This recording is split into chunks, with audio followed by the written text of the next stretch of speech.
J'ai passé plus de 20 ans de ma vie sans pleurer une seule fois. Et depuis une dizaine d'années que j'accompagne des êtres humains, je peux te dire que je suis loin d'être le seul. Comment on en arrive à se couper autant de ses émotions? Comment renouer avec ses émotions quand tu sais même plus ce que tu ressens, quand t'as tellement refoulé sous le tapis que ça sort pas, que tu sais pas? Si ça t'intéresse, mets un pouce, abonne-toi, parce qu'on ouvre la boîte de Pandore après le générique. Fabien, allez Fabien, réveille-toi. C'est l'heure de te réveiller. Cacher ses émotions, c'est une stratégie qui est tout à fait gagnante dans un monde où tu ne peux pas te permettre de les vivre. Quand tu sais que tu vas te faire défoncer si tu les sors. J'ai toujours ressenti plein de choses en moi, sans savoir ni mettre des mots, ni les exprimer. Donc j'ai longtemps refusé mes émotions, et j'ai un très très grand talent pour les cacher. Régulièrement, dans une prise de parole en public, ou dans n'importe quel contexte dans lequel j'ai pu parler, quand je demande du feedback à une personne en me disant là j'étais vachement stressé là et qu'on me dit mais Fabien, pas du tout. moi ça me fait halluciner à chaque fois le grand écart entre ce que je peux sentir à l'intérieur et ce que les gens voient à l'extérieur. C'est un truc de ouf. Mais du coup j'ai développé un talent immense pour les cacher et effectivement enfin, je devrais pouvoir compter sur le doigt d'une main le nombre de personnes qui m'a vu pleurer dans ma vie. À l'aube de ma trentaine, il y a quelques années, je me suis rendu compte que j'avais complètement banni la tristesse de ma vie. En fait, ça faisait plusieurs années que j'avais fait ce constat-là, entre autres avec certaines expériences extrêmes que j'ai expérimentées, où j'ai réalisé qu'il y avait un petit enfant en moi qui avait énormément de tristesse, et pour autant, je n'arrivais pas à le sortir. En même temps, j'ai jamais vu personne vivre la tristesse dans ma famille. Et comme tu sais que cette histoire de neurones miroirs et que l'enfant apprend par mimétisme, il est normal que selon le contexte dans lequel tu évolues, tu es accès et pas accès à certaines émotions. D'autant que dans ce monde moderne, il faut être heureux. L'injonction est partout. Après tout, je vis dans un pays riche, j'ai un toit sur la tête, j'ai une famille aimante et j'ai de quoi manger, non? Un petit peu plus tard dans cette vidéo, je vais t'expliquer exactement pourquoi cette vision, c'est un calvaire. Mais moi, j'avais trop d'émotions. Enfin, en tout cas, j'avais beaucoup d'émotions en moi. Parenthèse, je crois pas à ce truc de trop d'émotions, t'es hypersensible et machin. Il y a la sensibilité, et il y a plein de degrés de sensibilité. Il y a des gens qui sont très très très très sensibles, j'en fais partie. Il y a des gens qui sont très très très très pas sensibles. Mais il n'y a pas de hyper et tu vois, il y a pas de norme en fait. Parce que hyper et hypo, ça induit l'idée d'une norme en fait. Et sauf que dans le vivant, il n'y a pas de norme. On s'en balèque des normes. Avec les normes, on finit avec des pommes calibrées de tout le même modèle et on finit par avoir un seul modèle de pomme. Parenthèse fermée. Parenthèse éco, bio, légumes fermés. C'est quand même cool d'avoir des carottes qui sont violettes ou blanches ou jaunes. C'est énorme, mais bref.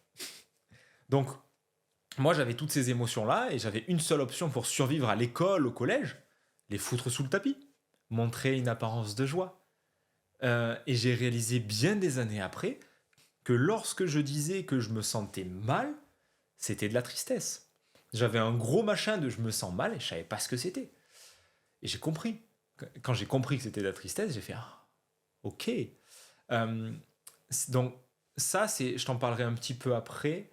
J'ai prévu de t'en parler, je crois, avec le racket des émotions. Ouais, je t'en reparlerai tout à l'heure. Mais du coup, dans les émotions, c'est un arc-en-ciel. Et dans cet arc-en-ciel des émotions, il y a une nuance infinie. Puisque, comme je te le disais, avec la sensibilité, les émotions, c'est pareil. C'est de la vie en mouvement. Donc la nuance de couleur, elle est infinie. Quand tu regardes la nature, il y a partout toujours de la finesse de couleurs et de nuances qui est infinie. Maintenant, la palette, elle a des couleurs primaires. Joie, peur, colère, tristesse. Après, ça dépend du modèle, mais grosso modo, tu as ces quatre énergies-là, quatre couleurs primaires. Les 4 couleurs primaires, quadricolores, les 4 couleurs primaires, Bruno Vandelli, poum, caca. Non, trois, dans les couleurs, je sais même plus, entre la blague des quatre couleurs. Non, c'est trois. Bleu, jaune et rouge, je crois. Le mec, il sait même pas les couleurs primaires. Donc, tu as ces couleurs, ces couleurs émotionnelles primaires, et après, il y a plein de nuances. Et du coup, tu as des familles dans lesquelles la joie est bannie. Et tu as des gens qui n'expérimentent jamais la joie. J'ai une personne que j'accompagne qui me disait récemment, d'ailleurs, Fabien, moi, je vis jamais la joie. Waouh, c'est intéressant, moi, je n'avais jamais imaginé ça. Moi, je sens souvent la joie. C'est pas un sujet pour moi. Il y a d'autres familles où la colère est complètement tabou et que du coup, forcément, il la réprime, il la fout sous le tapis. Et d'autres familles où c'est la tristesse. Et chacun va avoir c'est souvent le cas, hein, c'est pas c'est des généralités, après c'est à voir au cas par cas, mais d'expérience, il y a souvent une émotion qui est complètement taboue, et dans certaines familles, c'est même plusieurs de ces émotions, voire toutes qui sont bannies. Imagine la santé psychique et émotionnelle et physique d'un individu pour qui il y a la place d'aucune émotion, parce que les émotions, c'est tabou tout court. Putain, c'est chaud. Donc, il y a ta vie d'adulte aujourd'hui, ta vie émotionnelle d'adulte, alors, peu importe l'âge que tu as, que tu aies 18 ou 50 ou 70 ou 90 ou 127 ans, ta vie émotionnelle d'adulte, elle dépend en grande partie de ton environnement émotionnel dans l'enfance. Famille, cocon familial, école, collège, lycée, de tout ce que tu as vécu dans l'enfance, même jusqu'à l'adolescence, ça donne ça donne toute la... Ça te fait un peu comme un gène, ça te donne vraiment avec quoi tu pars dans la vie, quoi. Ton jeu de cartes. Après, ce que tu en fais, bien sûr, t'es pas prisonnier de ça, mais tu as quand même un actif qui t'est donné, là, c'est cadeau, et tu te démerdes avec ça. Donc, donc c'est avec ça que tu deals, et c'est ainsi que moi, perso, j'ai beaucoup de gens en accompagnement qui viennent, qui, comme moi, ont une difficulté énorme avec leurs émotions. Soit, et certains, ils savent pas du tout ce qu'ils sentent, certains n'ont jamais touché du doigt leur colère, certains, comme moi, ont galéré avec leur tristesse, d'autres sentent pas la joie, ainsi de suite. Et tu vois qu'en fait, dans une société qui ne valorise pas les émotions, qui valorise plutôt le résultat, l'efficacité, et là je te renvoie aux vidéos sur la spirale dynamique, je te mettrai si j'y pense, je te mettrai la vidéo dans le i pour info, sinon tu vas voir la vidéo spirale dynamique. Dans un niveau sociétal bleu, tu es censé te castrer, littéralement. La rouge, c'est l'expression du soi, c'est vraiment l'apparition du jeu égocentré, c'est rouge, c'est l'énergie de vie, c'est vas-y, je suis qui je suis, point, avec toute l'intensité de ce que je peux ressentir. Et bleu, ça vient mettre un cadre et ça vient contenir, donner une contenance à ces émotions pour que ça ne déborde pas. Arrête de pleurer, je vais te gifler, frère. Mais Arrête de pleurer, je vais te monsieur, gifler, frère. monsieur. Bon, mais Allez, calmez-vous, calmez-vous. Arrête de pleurer. Mais dites-lui qu'il arrête de pleurer. Mais, s'il vous plaît. il a le droit, il a le droit. Non, j'ai envie de Mais- pleurer. Dites-lui mais qu'il c'est- arrête de pleurer. s'il vous Monsieur, plaît. ça changera Dites-lui pas. qu'il arrête de pleurer, s'il vous plaît. Mais monsieur, calmez-vous. Arrête de pleurer, là. Vous le stressez encore plus, là. Tu noteras que dans bleu, on déteste les débordements, la déviance, parce que nous avons une voie, nous avons une bonne façon de faire, nous avons une forme d'ortho façon de voir les choses. Je sais pas comment on pourrait dire ça. Une orthodoxie, une orthodoxa, etc., etc. Et quand ça sort de cette norme-là, on veut pas, on coupe. Ce sont les gens qui sont dangereux, quand ça sort trop de la norme, ça fait peur en fait. Bonjour. M'adresse pas la parole, hérétique, c'est bon. Parce que ça menace la pseudo-harmonie collective qui a été fabriquée par ce côté bien commun. Bref, et ça c'est plus de l'ordre de la spirale dynamique, donc je t'en parle pas aujourd'hui. Mais ça c'est dans le monde de bleu, mais dans le monde de orange c'est pareil, les émotions sont pas les bienvenues, puisqu'elles sont un obstacle à l'efficacité, elles sont un obstacle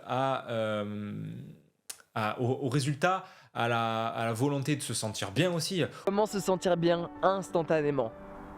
Instantanément? C'est possible ça? Oui, c'est possible. C'est pas du fake ce que je vais raconter. Et ça fonctionne à tous les coups. Se sentir bien instantanément, avec une méthode très simple et très agréable à utiliser.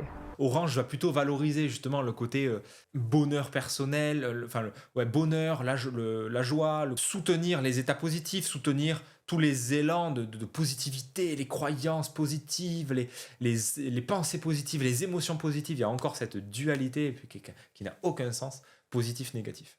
Bref, donc ça c'est le contexte dans lequel tu évolues. Je t'ai mis un peu de contexte, mais je pense que c'est important de comprendre ça. Qu'il ne s'agit pas de culpabiliser qui que ce soit, ni l'école, ni machin, ni l'État, ni tes parents. C'est juste, il y a le constat de ce que tu vis. Mais après, toi, tu fais ta tambouille, tu reprends ta responsabilité et tu réalises, voilà, qu'est-ce que moi je fais avec ça, quoi. Donc, à partir de ça, de ta vie d'enfant, du coup, tu peux ensuite revisiter depuis ta vie d'adulte. Ok, mon rapport aux émotions, c'est comment ? Et j'aimerais te parler d'un thème que je trouve important, que j'avais appris il y a quelques années, c'est la notion de raquette d'émotions. Pour te l'illustrer, comme je t'ai dit, pendant 20 ans de ma vie, c'est pas parce que je suis Marseillais, c'est vraiment pendant une vingtaine d'années, je ne savais pas ce qu'était la tristesse. Parce que pour moi, il y avait un masque de joie par-dessus. Il y avait le truc de je souriais, ouais, et sur les photos, j'ai développé un très très grand talent à faire des super sourires. On m'a souvent complimenté de mes sourires hein, parce que je sais facilement sourire. Donc je sais mettre de la joie devant un autre état émotionnel. Et donc, même si en moi, il y avait des hectolitres de larmes qui ne demandaient qu'à sortir, je ne savais pas le chemin, je ne savais pas comment faire, et donc j'affichais de la joie. On appelle ça le racket de sentiment en analyse transactionnelle. Et d'ailleurs, je te l'illustre avec un passage ici.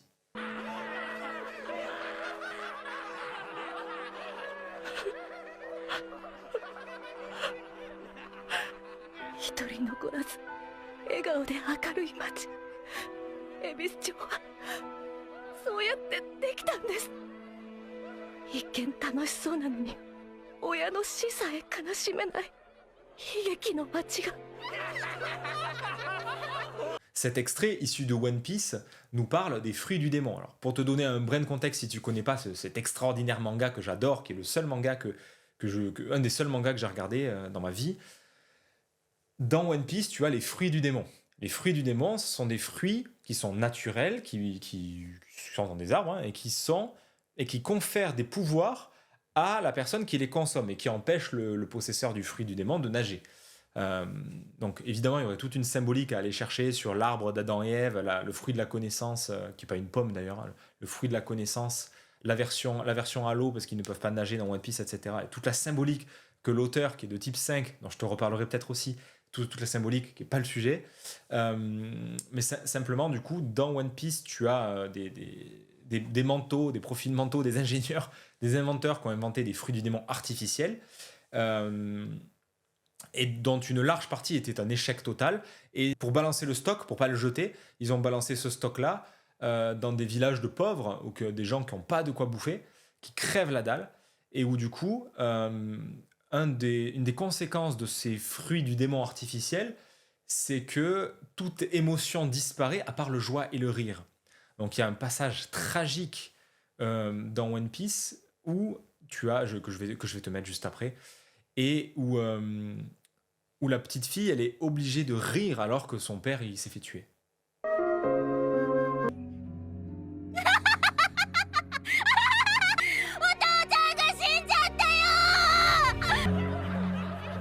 Ce que j'ai compris après avoir vu toute cette partie sur One Piece et qui m'en donne des frissons, c'est que bien évidemment ce manga est japonais, Eiichiro Oda qui a fait cette œuvre, il est japonais, et dans la culture japonaise, du coup son œuvre est bourrée de symboliques, des mythes dans tous les sens. Si tu aimes la symbolique, si tu aimes creuser ce qui se cache derrière une œuvre, comme c'est mon cas, mais va voir One Piece quoi, franchement tu vas te régaler. Il nous parle ici du Japon dans cette arc de One Piece. Dans la symbolique du Japon, c'est justement, il y a c'est ce que disent d'ailleurs des experts de la culture japonaise, l'expression des émotions est quasiment proscrite, a fortiori en public. C'est ce qu'on appelle le tatemae, qui signifie façade. Tu as cette dualité one-tatemae. Le one, c'est plutôt le vrai, c'est le vrai élan, c'est ce que tu ressens vraiment, et qui n'est réservé qu'à la sphère intime. Et le tatemae, qui est ce que tu exprimes en public, qui est une façade qui est une façade joyeuse en fait. Et c'est là où ça m'a fait putain, mais c'est exactement ça dans One Piece. Peu importe ce qu'ils ressentent, ils sont obligés, enfin c'est mécanique, ils doivent rire en fait. Ils rient, et du coup tu vois les personnages qui rigolent, et tu te dis mais ils crèvent la dalle, ils ont même pas de quoi manger, et en fait ils vivent une tristesse abyssale, et c'est terrible parce qu'ils ne peuvent même pas pleurer. C'est exactement ça qui se passe symboliquement au Japon en fait.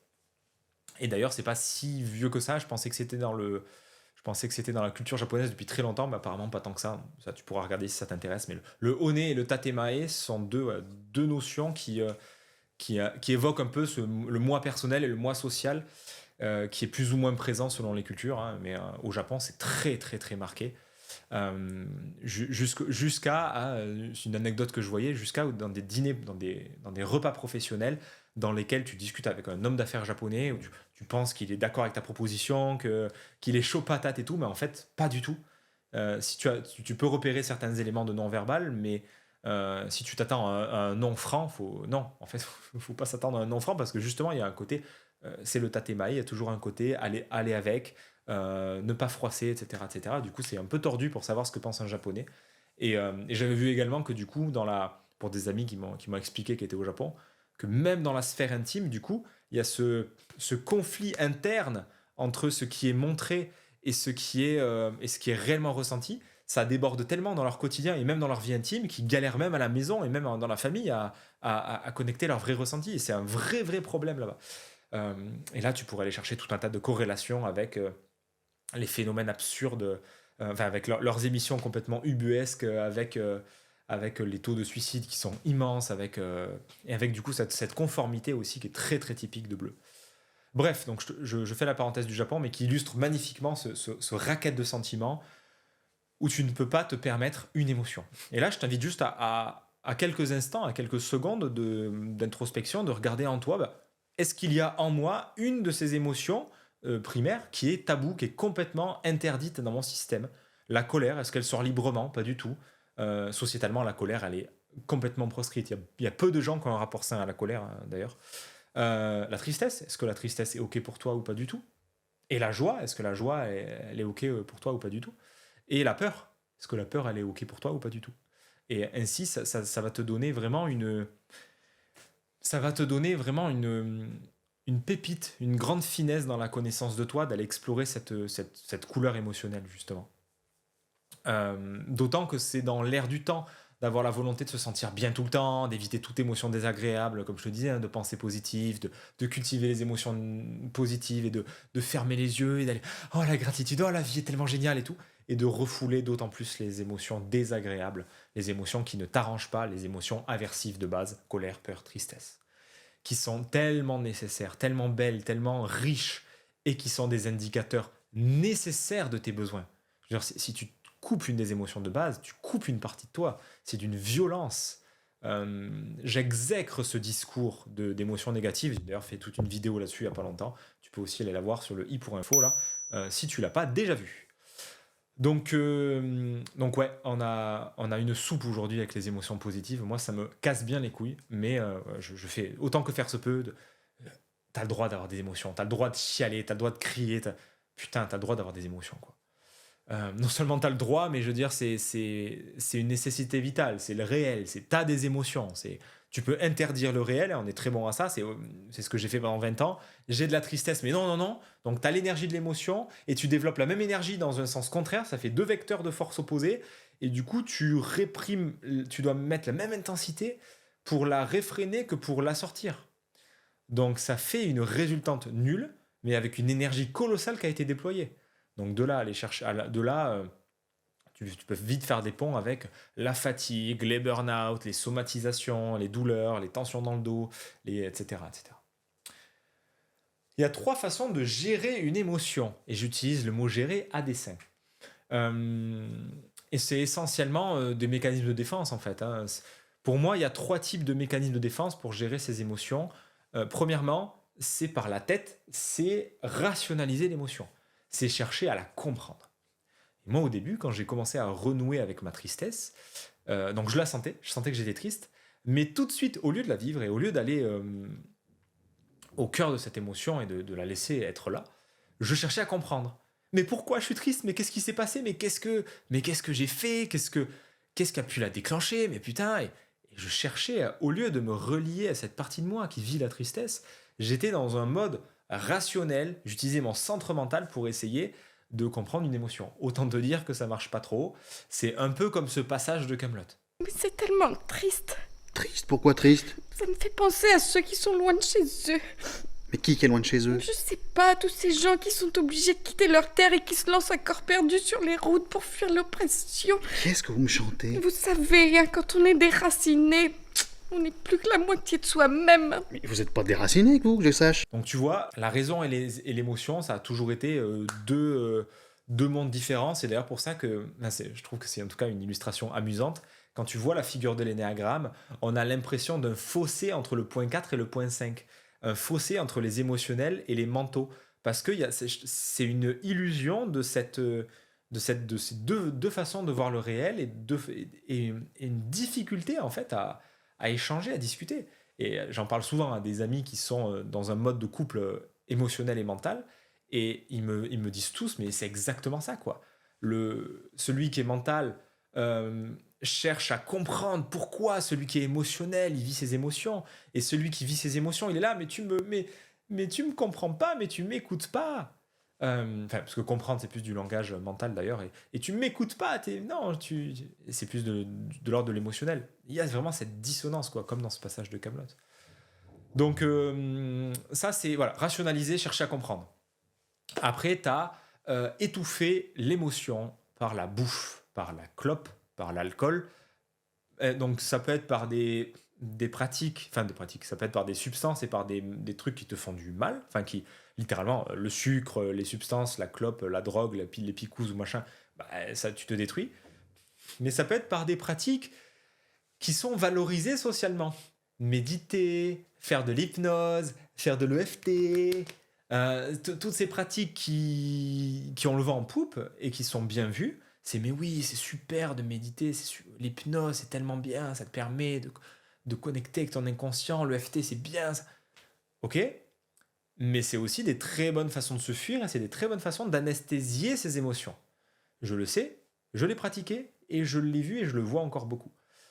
Encore une fois, loin de moi l'idée de dire que c'est mal et que tu dois pas, je suis pas dans ce discours moralisateur, simplement d'avoir conscience que tu as ces mécanismes de défense, tu en as, et tu en as peut-être, moi c'est plus par la nourriture, tu as aussi bien sûr par l'ordinateur, par les jeux, par le sexe, que j'ai pas dit, mais il y a plein de façons de cacher, de faire sortir ces émotions, mais sans qu'elles sortent vraiment. C'est comme... du coup, je l'ai mis à part parce que je trouve ça un peu différent. Mais par le sport, sortir une émotion par le sport, c'est un grand classique. Vas-y, je vais à la boxe, je vais courir, ça fait du bien, je me suis bien détendu. Ouais, t'as des endorphines, ouais, c'est super, tu apportes peut-être plein de bénéfices à ton corps, ok, mais t'as pas sorti ton émotion. Sauf si vraiment tu vas avoir ton sac de frappe, comme ça m'arrive de le faire de temps en temps, une colère qui sort et j'ai mon sac de frappe et je le défonce, et là la colère, putain, ça fait du bien.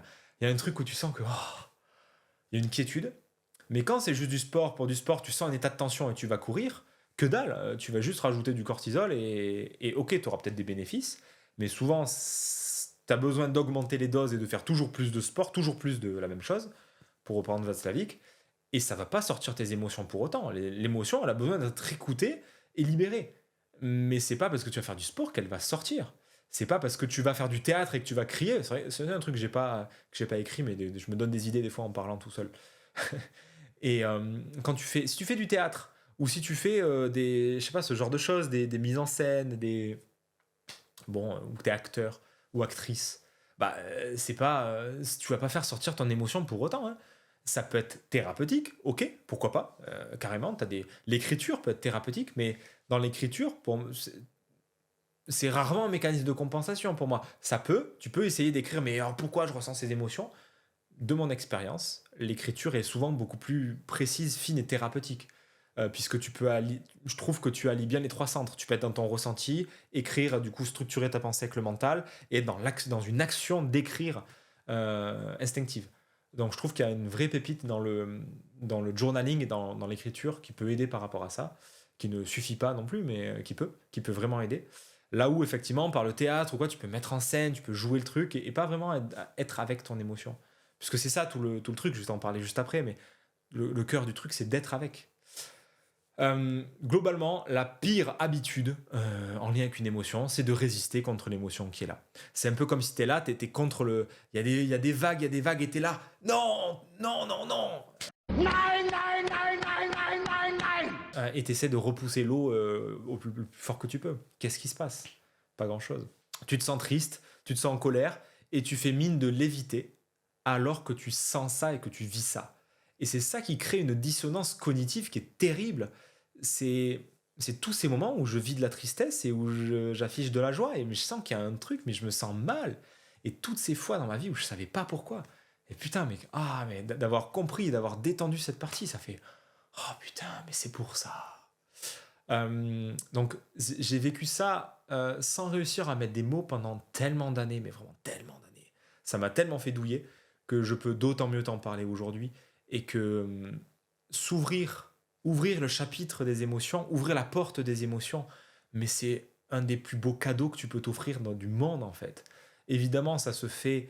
La porte, elle peut être un peu rouillée, la serrure, tu as peut-être fermé à double tour, il faut que tu trouves la clé, machin. Bon, c'est des métaphores, mais le mécanisme peut vraiment être rouillé. Moi, il a vraiment été rouillé, les larmes ont été longues à recouler, c'est en cours, c'est une progress.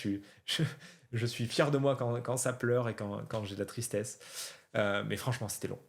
Mais c'est normal, quand tu as mis des années, des décennies à te couper de quelque chose, n'espère pas qu'en un claquement de doigts, ça revienne.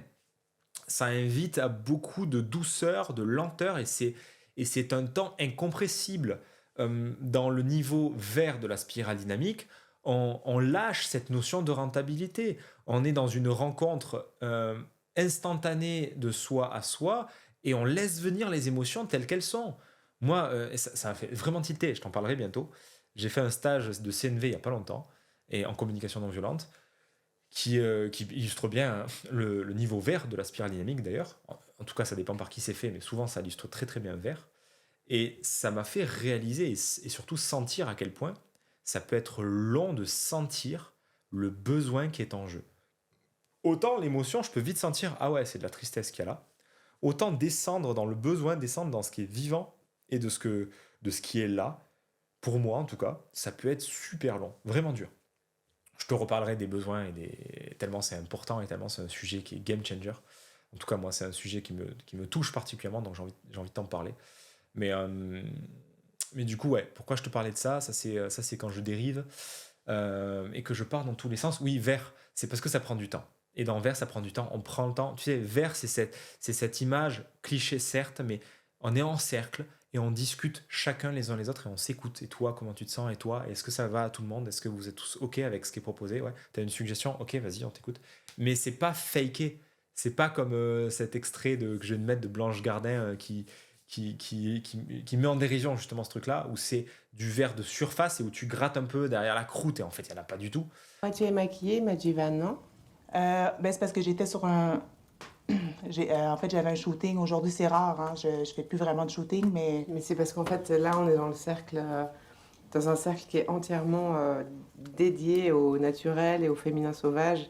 Donc tu comprends bien que fond de teint, rouge à lèvres... Peut-être tu peux aller te démaquiller maintenant. Non, c'est vraiment vécu. Je veux dire, quand vraiment tu vis vert, il y a une patience, il y a une écoute, il y a un truc de la rencontre, du vivant, dans le présent, en toi. Et ça prend du temps. Et donc, c'est ce que j'avais raconté dans un épisode récent de podcast sur le Petit Prince, où je te parlais d'apprivoiser l'ego, justement. Des fois, décidément, je te cite plein de trucs dans cette vidéo, mais si tu vas voir les différents éléments, c'est super riche et je suis sûr que ça va t'apporter beaucoup. Donc, je te recommande aussi ce podcast sur apprivoiser l'ego. Mais c'est toute cette partie où le Petit Prince, il va apprivoiser le renard, et le renard qui lui dit reviens chaque jour et tu t'approcheras de moi, et je m'approcherai de toi petit à petit. Mais voilà, pour l'instant, je te connais pas. T'es un petit garçon comme 1000 autres garçons. Pour toi, je ne suis qu'un renard parmi 100 000 renards. Bon, mais par contre, tous les jours, en étant au même endroit, tu vas commencer à m'apprivoiser. On va s'amadouer l'un l'autre et on va devenir amis et on sera inséparables, et ainsi de suite. Et bien, c'est exactement... Et ça me touche, ça me fait des frissons de parler de ça. Donc, il y a un truc touchant là-dedans pour moi. C'est que du coup, en prenant du temps chaque jour pour aller sentir et visiter une partie de moi, et les émotions par exemple, ou aller checker comment je me sens et qu'est-ce que je vis, ça va petit à petit huiler le mécanisme et ça va te ramener de la conscience et ça va te ramener de la facilité dans vivre, sentir tes émotions et accéder aux besoins qu'il y a derrière. Et encore une fois, ce temps est incompressible mais on ne cherche pas de résultats, on n'est pas pressé, t'as la vie pour ça, y a pas... Plus je vais chercher à comprimer le temps et à vouloir un résultat, moins ça va marcher. Et je te le dis d'autant plus qu'en ce moment, je suis en train d'expérimenter ça de tous les jours. Je prends le temps d'aller sentir, d'aller mettre des mots. C'est pas facile, c'est pas naturel pour moi, mais ça fait un bien incroyable parce que ça amène vraiment de la reconnaissance, de moi à moi, de la reconnaissance de ce qui est là, de ce qui est vivant. Et je te le souhaite aussi. Maintenant, voilà, j'aimerais du coup te proposer un recadrage par rapport aux émotions. Et tu l'as compris que c'est un peu mon credo avec Épanescence, surtout dans le contexte développement personnel et le contexte amélioration de soi qui est partout. C'est que mes émotions ne sont pas un problème. Tes émotions ne sont pas un problème. Elles sont un indicateur précieux de ce qu'il y a de plus important dans ta vie, tes besoins. Et mes besoins, c'est mon moteur, c'est mon énergie de vie, c'est ce qu'il y a de plus important, c'est ce qui me met en mouvement. Mes besoins, c'est ce qui fait que je te tourne ces vidéos. C'est parce que j'ai un besoin de contribuer qui est suffisamment important pour que je me bouge le cul et que je parle à ce téléphone. Toujours pas de caméra. C'est l'élan, c'est le besoin de... C'est plein de besoins. Il y a contribuer, il y a la reconnaissance, il y a le partage, il y en aurait plein d'autres. Ça serait intéressant d'ailleurs que je prenne du temps à clarifier encore plus. Mais mes émotions, la joie que j'ai à te faire ces vidéos, la joie que j'ai à te faire ces partages, c'est parce que derrière, il y a des besoins qui poussent, quoi. Et là, c'est de la joie. Mais si j'ai de la tristesse, c'est tout aussi précieux et important. Et c'est ce que j'ai envie de valoriser. J'ai envie de valoriser la tristesse. J'ai envie de valoriser la colère. J'ai envie de valoriser la peur. Souvent, la peur, c'est une émotion. Enfin, moi, c'est une émotion qui me fait peur. C'est un paradoxe. J'ai capté ça il y a quelques jours. J'ai peur de la peur. Mais putain, c'est précieux la peur. Ça met en lumière des parties de moi qui sont pas safe. Justement, il y a un besoin de sécurité. Il y a un besoin de contenance, d'être rassuré, d'être contenu. Et je peux jouer ce rôle-là pour moi. C'est après tout un travail autothérapeutique qui peut être fait, qui peut être mis en œuvre, bien évidemment. C'est d'ailleurs une grosse partie de ce que je fais avec Épanescence dans les accompagnements. C'est quelque chose que tu apprends à te donner à toi-même. Au début, c'est impossible parce que tu ne sais pas, parce que tu n'as pas ton système nerveux, il est trop en stress, tes neurones miroirs, ils n'ont pas chopé l'info quand tu étais petit. Donc, c'est un réapprentissage. Les rouages sont rouillés et ça peut prendre du temps, mais ça se fait très bien et ça se réapprend. Et la qualité de la vie, mais elle est incroyable derrière, quoi. Donc, les émotions sont un indicateur des besoins. C'est un des principes de base en CNV de comprendre ça. Les besoins, c'est ce qu'il y a de plus précieux pour toi, c'est ton énergie de vie. Tout ce que tu fais, il y a un besoin derrière. Tout ce que tu fais, c'est pour satisfaire un besoin, tout simplement. Et personnellement, je pense que tu le réalises quand tu m'écoutes là. Mais renouer avec ces émotions, ce fut l'un des tournants les plus importants de ma vie. C'est le tournant majeur. Quand j'ai, pour la première fois, expérimenté les psychédéliques, j'ai eu un retour de mes émotions. J'ai senti la tristesse, l'enfant en moi, que je m'étais tellement menti à moi-même que je ne le voyais pas, il y a quelques années de ça. Et ça m'a fait un putain, mais waouh! Et ça a été un tournant majeur. Donc ça demande quoi? Ça me demande de me donner la permission de ressentir, me donner la permission de laisser de la place, de l'espace à ce qui est là, même si ça n'est pas habituel, même si c'est pas confort, même si je vais pas avoir peur de ce qui sort, c'est normal. Quand t'es pas habitué, c'est comme c'est la métaphore que je partageais avec le Petit Prince dans le podcast et le renard, c'est que le renard, c'est un animal sauvage. Et l'animal sauvage, c'est cette partie de toi, sauvage, que tu ne connais pas, que tu n'as pas apprivoisé, et qui peut faire peur. Et c'est normal. Et c'est complètement légitime d'avoir peur. Et ça t'indique qu'il y a un enjeu. Et peut-être que du coup, c'est un enjeu, c'est un endroit où justement c'est intéressant d'aller, parce que ça fait peur, et parce que la seule chose que tu vas trouver, c'est toi. Et c'est une rencontre que je te souhaite de faire. Donc, mais cette rencontre-là avec toi, tu ne peux la faire que quand tu renonces à un résultat. Que quand tu renonces à un objectif et qu'en fait, tu te rencontres gratuitement dans l'instant. Ok, là, à l'instant, je vis ça. Et c'est instant après instant. Après, encore une fois, c'est normal. Il y a souvent ce que je peux appeler la peur du barrage. La peur du barrage qui pète. En gros, c'est ouais, mais si je lâche le barrage, mais qu'est-ce qui va se passer? Mais je vais être submergé, je vais m'en prendre plein la gueule. Et à ça, j'ai envie de te répondre. Tu peux être rassuré dans le fait que tu ne pourras accueillir que ce que tu ne peux accueillir. Dans le sens où ton système il est suffisamment bien fait pour que tu vas vivre les émotions que tu es prêt à vivre, en fait. Tu peux ressentir une tristesse profonde, une colère intense, mais si elle se manifeste, c'est parce que tu as la capacité d'accueillir ça. C'est ce fameux « à l'impossible, nul n'est tenu ».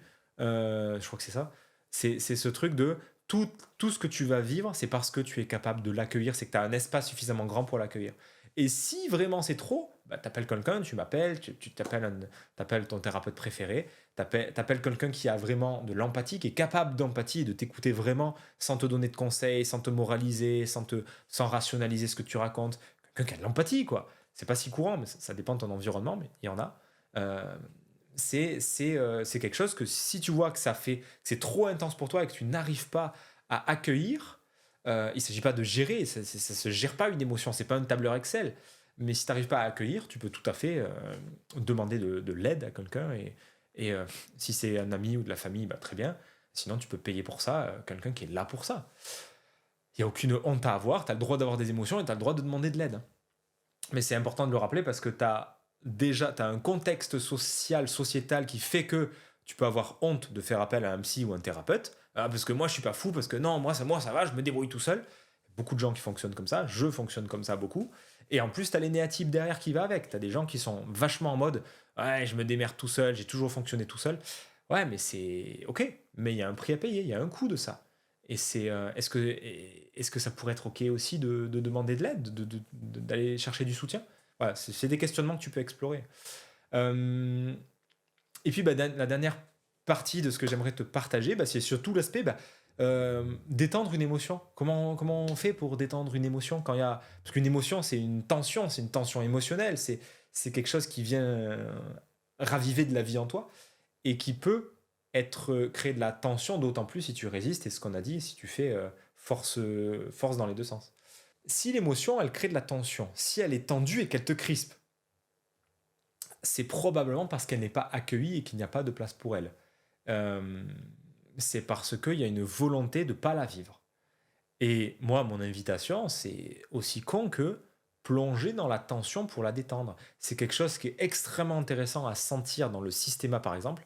Et je vois que ça fait presque 40 minutes que je parle, ça passe tellement vite.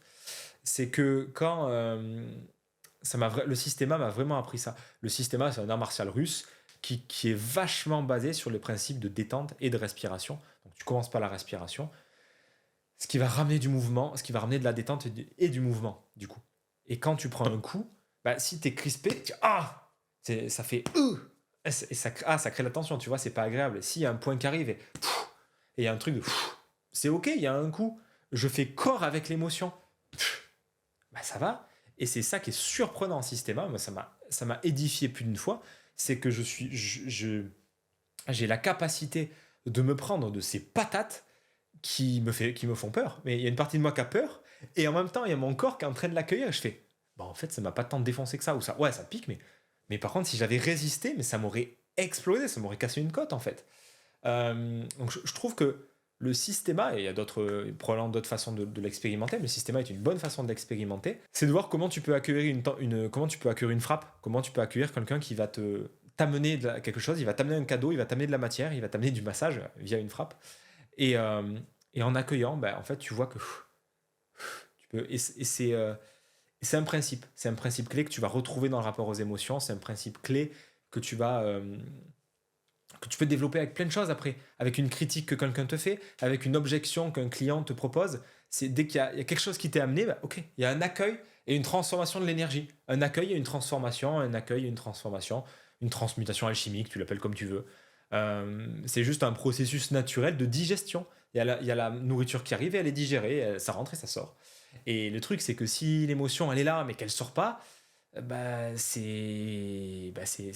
pourrit, ça mature, ça va se cristalliser, ça va se somatiser, ça va finir mal.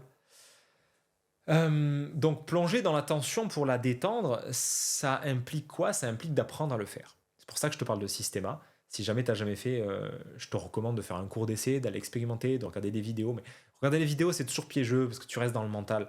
Moi, je t'invite à l'expérimenter vraiment, à regarder autour de chez toi, à aller faire un stage, à me demander si tu habites pas loin de chez moi, dans le Gard, dans l'Hérault. Un jour, on se fait ça.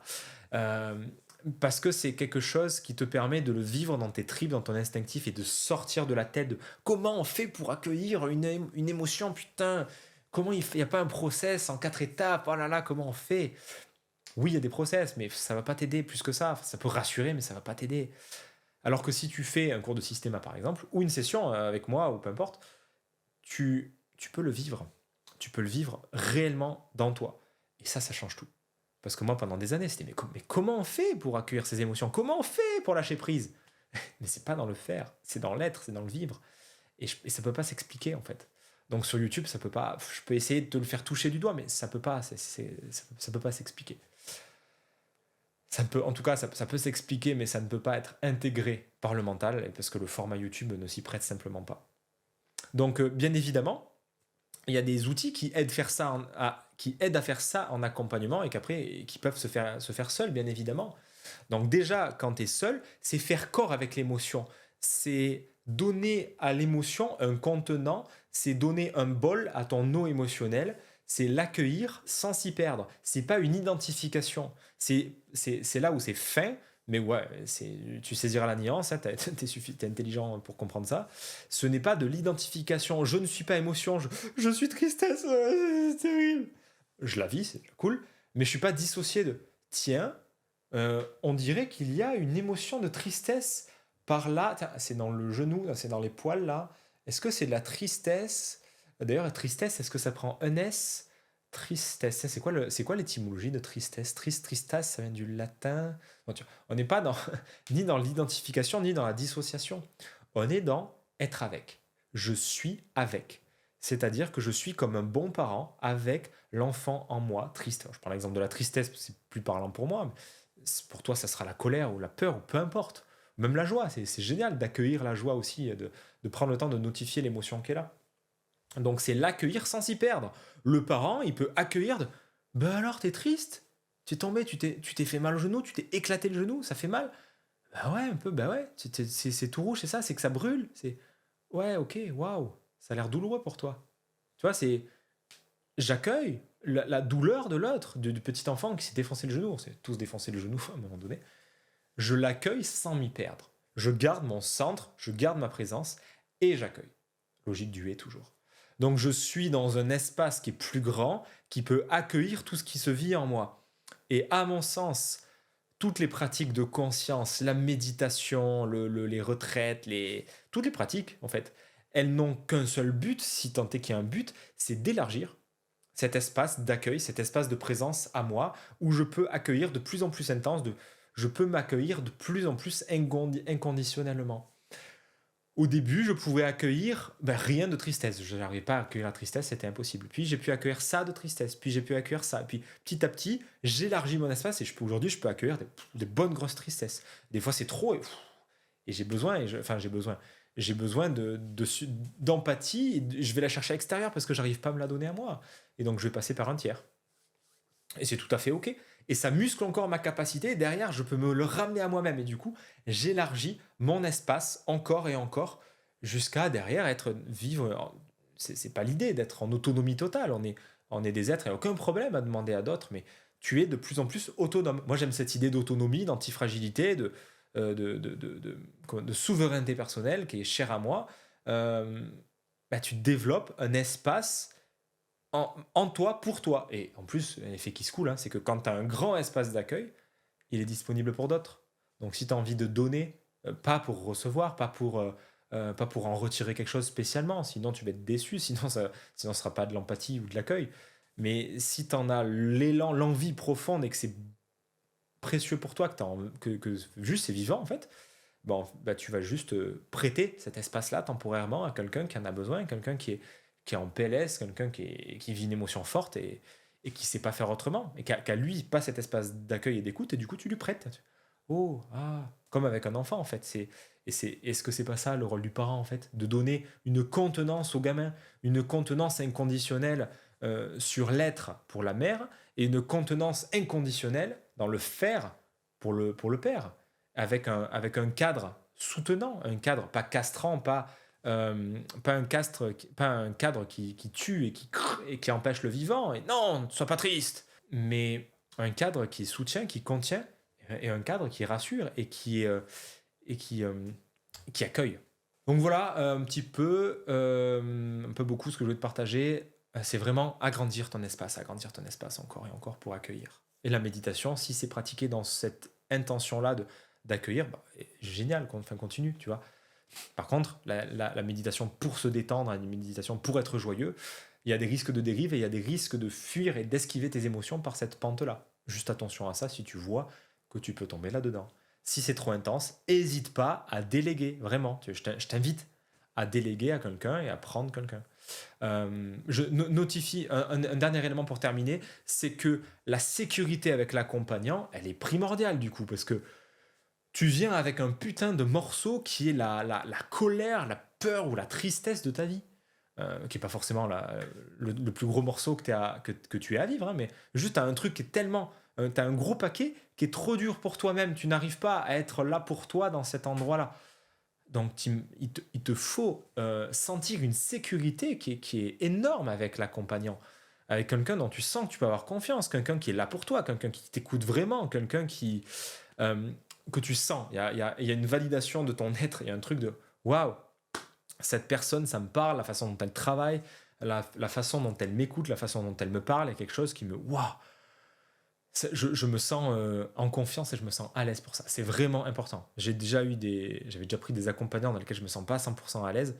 Ça va bloquer à un moment donné. Tu vas pas te permettre d'aller à fond dedans. Alors que quand tu as un réceptacle qui peut t'accueillir totalement et que tu as quelqu'un où tu sens que tu peux y aller, quoi, waouh, là, ça peut vraiment être un soutien, un pilier pour ton individuation, pour après revenir à toi, revenir dans ton soleil et revenir dans l'expression de ta vérité intérieure. Mais ça passe par un support temporaire, tu vois, un muret, un pilier qui t'aide à revenir en toi. Pour moi, mais ça n'engage que moi, et j'aurais tendance à te suggérer la même chose, pour moi c'est important, c'est une condition sine qua non qui est du centre émotionnel, de la chaleur. J'ai eu des accompagnants très bons, très compétents, mais qui manquaient de centre émotionnel. Il y a un truc qui, moi, c'est un peu trop rêche, un peu trop aride et sécosse, quoi. C'est pas c'est pas une règle, hein, c'est pas un non. Je connais aussi des excellents accompagnants qui ont un centre émotionnel réprimé. Mais personnellement, j'ai une préférence quand il y a des personnes qui ont vraiment un centre émotionnel qui est présent. Forcément, c'est aussi depuis mon prisme. Donc voilà. C'est tout pour cette très longue vidéo et j'étais vraiment ravi de te partager tout ça. Je pense que tu auras de quoi grignoter. Si tu veux en discuter, si c'est quelque chose que toi, si c'est dur pour toi, les émotions, la tristesse ou que sais-je, je vais te mettre un lien en description ou je sais pas où, je te mettrai des liens. Si ça t'intéresse, tu hésites, vraiment, contacte-moi si tu en ressens l'inspiration, l'élan, si tu vois qu'il y a quelque chose sur lequel tu aimerais travailler et que tu sens que je pourrais t'aider là-dessus. Vraiment, je t'y encourage. Ça fait partie de ce que j'ai de plus précieux à offrir, de cet espace dans lequel les gens peuvent aller découvrir leur vérité intérieure avec l'énéagramme, mais pas que. Parce que c'est avant tout du vivant, c'est ça qui compte. Donc si tu veux en discuter, tu sais où me trouver, epanescence.com, tu auras des liens en description. Si tu as kiffé cette vidéo, fais-moi savoir en commentaire, tu mets un pouce. Si tu n'as pas kiffé, tu peux me le faire savoir aussi, hein. T'as le droit, mais quand même, elle était cool cette vidéo, j'étais content. Et tu peux la partager aussi à des gens qui ont du mal avec leurs émotions, des gens qui galèrent avec leur tristesse, des gens qui cherchent à penser positif tout le temps, là. Ils m'énervent, ceux-là. Et ouais, partage. Et mets-moi en commentaire aussi, qu'est-ce que ça t'a évoqué ? Qu'est-ce qui a fait écho pour toi ? Qu'est-ce que tu as senti en m'écoutant, en me regardant là pour cette vidéo ? Je serais vraiment intéressé de te lire et d'échanger avec toi en commentaire, parce que jusqu'à pour l'instant, j'ai encore la capacité de lire et de répondre à tout le monde. Ce sera probablement pas le cas toute ma vie. Mais voilà, si tu as envie d'écrire et de partager un truc, je te lirai avec joie. Et c'est tout. Et c'est tout. Si tu l'as pas vu, tu peux aussi aller voir la vidéo sur les émotions négatives que je vais te mettre juste ici. Et on se retrouve bientôt dans une prochaine vidéo. À plus. There, Lois, stop your crying. Stop it. Please stop. Stop. Stop it. Stop crying. Stop crying. Stop crying. Stop.